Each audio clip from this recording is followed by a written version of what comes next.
안녕하세요 여러분, 아이러브나인입니다. 오늘도 테슬라의 최신 소식을 들고 왔는데요. 이번엔 정말 재밌는 업데이트가 쏟아졌어요. 2026년 1월 22일에 출시된 테슬라 앱 버전 4.5.13.0부터 시작해서 그 이전 버전인 4.5.12.1 그리고 4.5.12.0까지 한꺼번에 파헤쳐 볼 거거든요. 영상 재밌게 보신다면 구독과 좋아요 한 번씩 눌러주시고요. 알림 설정까지 해두시면 테슬라 소식 놓치지 않고 받아보실 수 있어요. 자, 그럼 바로 시작해 볼까요? 먼저 가장 최신 버전인 4.5.13.0부터 살펴볼 건데요. 여기엔 공식적으로 발표되지 않은 숨겨진 기능들이 엄청나게 많이 들어있어요. 테슬라가 공식 릴리즈 노트에는 안 적어놨는데 앱 코드를 뜯어보니까 발견된 기능들이죠.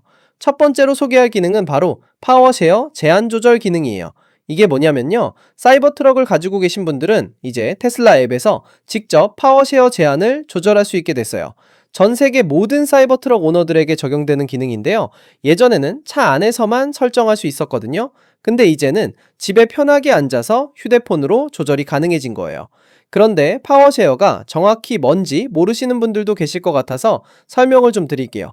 파워쉐어라는 건 사이버 트럭이 마치 파워월처럼 작동해서 집 전체에 전기를 공급할 수 있는 기능이에요. 엄청나게 실용적이죠. 정전이 나거나 비상 상황이 생겼을 때 사이버 트럭의 배터리를 활용해서 집안의 모든 전자제품을 작동시킬 수 있다는 거예요. 근데 여기서 문제가 하나 있어요. 만약에 집에 전기를 계속 공급하다 보면 차 배터리가 완전히 바닥날 수도 있잖아요. 그러면 나중에 차를 타고 어디 가야 할 때 낭패를 보는 거죠. 그래서 테슬라가 파워쉐어 제한이라는 걸 만들어 놨어요. 이걸 설정해 두면 배터리의 일정 부분은 차량용으로 남겨두고 나머지만 집에 공급하는 거예요.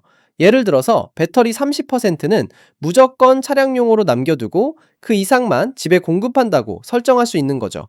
완전 똑똑하죠? 이제 이 설정을 차 안까지 가지 않고도 앱에서 간편하게 바꿀 수 있다는 게 이번 업데이트의 핵심이에요. 그 다음으로 넘어가 볼까요? 두 번째 기능은 자동화된 손상 감지 시스템이에요. 이것도 공식 문서에는 없던 기능인데 발견됐어요. 모델 S, 모델 3, 모델 X, 모델 Y, 그리고 사이버 트럭까지 모든 테슬라 차량에 적용되는 기능이에요. 이게 어떻게 작동하냐면요. 테슬라의 차를 트레이드인 할 때 있잖아요. 그러니까 중고차로 내 차를 팔고 새 차를 사는 상황 말이에요. 그럴 때 차의 상태를 확인하기 위해서 사진을 찍어야 하는데 테슬라가 이제 수백 개의 템플릿을 제공해 준다는 거예요. 템플릿이라는 건 쉽게 말해서 가이드라인이죠. 차를 어떤 각도에서 어떤 방식으로 찍어야 하는지 윤곽선이나 예시를 보여주는 거예요. 그런데 여기서 진짜 놀라운 건 템플릿 개수예요. 무려 400개가 넘어요. 테슬라 차량들은 물론이고 다른 회사 차량들까지 포함되어 있어요. 왼쪽 핸들 차량, 오른쪽 핸들 차량 다 구분되어 있고요. 세단, SUV, 미니밴 같은 다양한 차종까지 전부 커버하고 있어요. 엄청나게 디테일하죠? 그럼 이 사진들은 찍고 나서 어떻게 되냐? 테슬라의 시스템이 자동으로 사진을 분석해서 차량에 손상이 있는지 없는지 판단해요. 사람이 일일이 보는 게 아니라 인공지능이 자동으로 처리하는 거죠. 그런데 한 가지 명확하지 않은 부분이 있어요. 이 템플릿 윤곽선이 실제로 사진 찍을 때 화면에 겹쳐서 나타나는지 아니면 그냥 예시로만 보여주는 건지는 아직 확실하지 않아요. 만약에 실시간으로 화면에 나타난다면 엄청나게 편할 거예요. 카메라로 보면서 차랑 윤곽선을 딱 맞춰서 찍으면 되니까요. 그냥 예시로만 보여준다면 사용자가 직접 각도를 맞춰야 하겠죠. 어쨌든 이 기능 덕분에 트레이딩 과정이 훨씬 빨라지고 정확해질 것 같아요. 예전에는 사람이 직접 차를 보러 와서 확인하거나 사진을 보고 판단하는데 시간이 걸렸는데 이제는 자동화된 시스템이 순식간에 처리해 주니까요. 자, 그럼 이제 세 번째 기능으로 넘어가 볼게요. 사이버캡이 브레이크 바이 와이어 기술을 사용한다는 정보예요. 이것도 공식 발표는 없었고요. 앱 코드 안에 숨어 있던 내용이에요. 앱 업데이트에 추가된 피드백 컴포넌트 중에 브레이크 소프트웨어, 브레이크 바이 와이어, 사이버캡이라는 항목이 발견됐어요. 이게 뭘 의미하냐면 사이버캡이 전통적인 브레이크 시스템 대신에 브레이크 바이 와이어 방식을 채택한다는 거예요. 브레이크 바이 와이어가 뭔지 궁금하실 텐데요. 스티어 바이 와이어랑 비슷한 개념이에요. 기존에는 브레이크 페달을 밟으면 물리적인 연결 장치를 통해서 브레이크가 작동했거든요. 케이블이나 유압 라인 같은 게 있어서 페달과 브레이크가 직접 연결돼 있었던 거죠. 근데 브레이크 바이 와이어는 물리적인 연결이 없어요. 대신에 전자 신호를 보내서 브레이크 캘리퍼를 작동시키는 방식이에요. 일반 차량에서 FSD가 브레이크를 제어할 때는 브레이크 페달 자체를 움직이고 그게 연결된 시스템을 통해 브레이크가 작동했어요. 근데 사이버캡은 어차피 나중에 브레이크 페달 자체를 없앨 계획이잖아요. 지금은 테스트 목적으로 페달이 달려 있지만 완전 자율주행 차량이니까 페달이 필요 없는 거죠. 그러면 물리적인 브레이크 연결 장치도 필요 없어지는 거예요. 그냥 전기 신호만 보내서 캘리퍼를 직접 작동시키면 되니까요. 부품도 줄어들고 무게도 가벼워지고 구조도 단순해지는 거죠. 효율적이에요. 네 번째 기능은 스마트 브레이커 지원 확대예요. 이것도 숨겨진 업데이트였는데요. 테슬라가 곧 출시할 스마트 브레이커 통합 기능을 위한 코드를 더 추가했어요. 스마트 브레이커가 뭔지 설명을 좀 드릴게요. 일반 가정집에는 전기 패널이 있고 거기에 브레이커들이 달려 있어요. 브레이커는 집안의 각 구역으로 전기를 공급하는 걸 제어하는 장치예요. 조명 콘센트, 에어컨 같은 게 다 각자 브레이커에 연결돼 있죠. 전통적인 브레이커는 그냥 켜고 끄는 기능만 있었어요. 근데 스마트 브레이커는 센서랑 와이파이 같은 연결 기능이 추가된 거예요. 그러면 뭐가 좋으냐?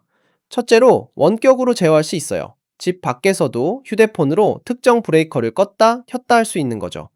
둘째로 연결된 기기들이 얼마나 전기를 쓰는지 실시간으로 확인할 수 있어요. 엄청나게 유용하죠? 테슬라 파워월이 있는 집에서 이 기능을 쓰면 더 멋진 일이 가능해요. 정정이 났을 때 어떤 브레이커는 계속 켜두고 어떤 브레이커는 꺼서 에너지를 아낄지 커스터마이징 할 수 있는 거예요. 예를 들어서 냉장고랑 조명은 필수니까 켜두고 중앙 에어컨 같은 전기 많이 먹는 장치는 꺼버리는 거죠. 그러면 파워월로 훨씬 오래 집에 전기를 공급할 수 있어요. 이번 업데이트에 추가된 새로운 문구들을 보면요. 오프그리드 상태일 때 필요한 브레이커라든지 오프그리드 상태일 때 필요하지 않은 브레이커 같은 표현들이 있어요. 오프그리드라는 건 전력망에서 분리된 상태를 말하는 거예요. 그러니까 정전 상황 같은 거죠. 스마트 브레이커에 대해 배우기 같은 문구도 있고 에너지 커스터마이즈 스마트 브레이커 Always On 타이틀 같은 기술적인 코드 문구도 발견됐어요. 자, 그럼 이제 바로 이전 버전인 4붐 52.1로 넘어가 볼게요. 여기에도 숨겨진 기능이 하나 있었어요. 바로 충전 마일리지 카드를 선물할 수 있는 기능이에요. 이건 전 모델에 다 적용되는 건데요. 모델 S, 모델 3, 모델 X, 모델 Y, 사이버트럭 전부에 해당돼요. 테슬라가 충전 마일리지 카드라는 걸 도입하는데요. 쉽게 말하면 슈퍼차저 상품권이에요. 이 카드를 가지고 있으면 무료로 충전할 수 있는 거죠. 그런데 단순히 내가 쓰는 것뿐만 아니라 다른 사람한테 선물로 줄 수도 있고 친구한테 공유하거나 전송할 수도 있어요. 완전 괜찮은 선물 아이디어죠? 지금 당장은 중국에서만 적용될 가능성이 높아 보여요. 왜냐하면 새로 추가된 코드 문구들을 보면 위챗 친구라는 표현이 나오거든요. 위챗은 중국에서 쓰는 메신저잖아요. 그래서 일단은 중국 시장을 타겟으로 출시되는 것 같은데 나중에 다른 나라로도 확대될 수 있을 것 같아요. 새로 추가된 문구들을 보면요. 충전 마일리지 카드 받기, 충전 마일리지 카드 전송, 충전 잔액, 슈퍼차징 마일리지 카드, 위챗 친구 같은 표현들이 코드에 들어있어요. 테슬라가 이런 소셜 기능까지 추가하는 걸 보면 사용자들끼리 혜택을 나눌 수 있게 만들려는 것 같아요. 그럼 이제 4.52.0 버전으로 더 거슬러 올라가 볼까요?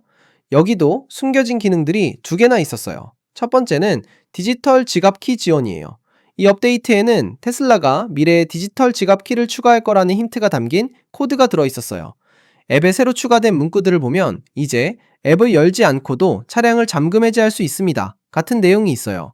그리고 특별히 하모니라는 단어가 언급되는데 이건 화웨이의 하모니 OS를 의미하는 것 같아요.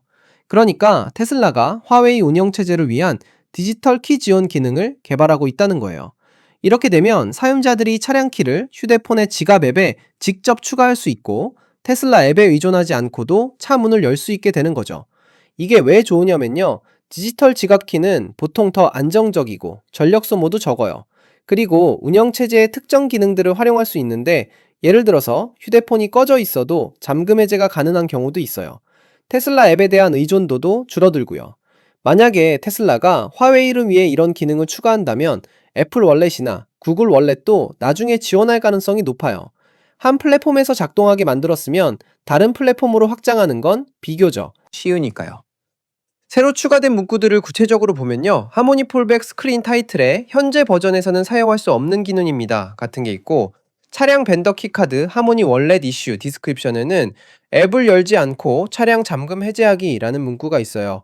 그리고 차량 벤더 키카드 하모니 월렛 이슈 석세스에는 폰키 성능이 성공적으로 개선되었습니다. 이제 앱을 열지 않고도 차량을 잠금 해제할 수 있습니다. 같은 내용이 들어있어요. 마지막으로 452형 버전의 두 번째 숨겨진 기능은 스마트 브레이커 지원이에요. 아까 453형에서도 스마트 브레이커 얘기가 나왔죠? 그 기능이 처음 등장한 게 바로 이 452형 버전이었어요. 이 업데이트에는 테슬라가 스마트 브레이커 지원을 추가하고 있다는 걸 암시하는 코드가 포함됐어요. 집안의 조명이나 콘센트는 전기 패널과 회로 차단기에 연결돼 있고, 이 차단기들이 집의 각 구역으로 가는 전기 흐름을 제어하죠. 스마트 브레이커는 추가 센서와 와이파이 같은 연결 기능이 있어서 사용자가 원격으로 제어할 수 있어요. 브레이커를 원격으로 켰다 껐다 할 수 있을 뿐만 아니라 연결된 기기들이 사용하는 에너지 양도 볼 수 있죠. 스마트 브레이커 지원이 추가되면 테슬라 에너지 사용자들은 집에 정전이 발생했을 때 특정 브레이커와 기기를 자동으로 꺼버릴 수 있어요. 중앙 에어컨 같은 전기 많이 먹는 장치들을 꺼버리면 파워월로 훨씬 더 오랫동안 집에 전기를 공급할 수 있는 거죠. 새로 추가된 문구들을 보면요. 에너지 커스터마이즈 스마트 브레이커 디스크립션에 스마트 브레이커를 사용하면 일상적인 사용 중과 오프, 그리드 상태에서 가정 부하를 모니터링할 수 있습니다. 같은 내용이 있고요. 에너지 커스터마이즈 스마트 브레이커 커맨드 에러에는 브레이커 토글에 실패했습니다. 같은 에러 메시지도 있어요. 그리고 에너지 커스터마이즈 스마트 브레이커 아이템 에너지 디스크립션에는 오늘 에너지 사용량 같은 표현도 들어있어요. 자, 여러분, 오늘 테슬라 앱 업데이트 453형, 452일, 그리고 452형까지 세 가지 버전에 담긴 모든 기능들을 빠짐없이 다 살펴봤어요. 사이버 트럭의 파워쉐어 제한을 앱에서 조절하는 기능, 트레이드인 할 때 차량 손상을 자동으로 감지하는 시스템, 사이버캡의 브레이크 바이 와이어 기술, 스마트 브레이커 지원 확대, 충전 마일리지 선물 카드, 그리고 디지털 지갑 키 지원까지 정말 다양하고 흥미로운 기능들이 가득했죠. 테슬라는 공식적으로 발표하지 않은 기능들도 엄청나게 많이 개발하고 있고, 앱 코드를 분석해보면 앞으로 출시될 기능들의 힌트를 얻을 수 있어요. 앞으로도 I Love 9 채널에서 테슬라의 최신 소식과 숨겨진 기능들을 계속 전해드릴게요. 오늘 영상이 도움이 되셨다면 좋아요 꾹 눌러주시고요. 구독하고 알림 설정까지 해두시면 새로운 소식 놓치지 않고 받아보실 수 있습니다. 여러분, 오늘도 시청해주셔서 감사하고요. 다음 영상에서 또 만나요.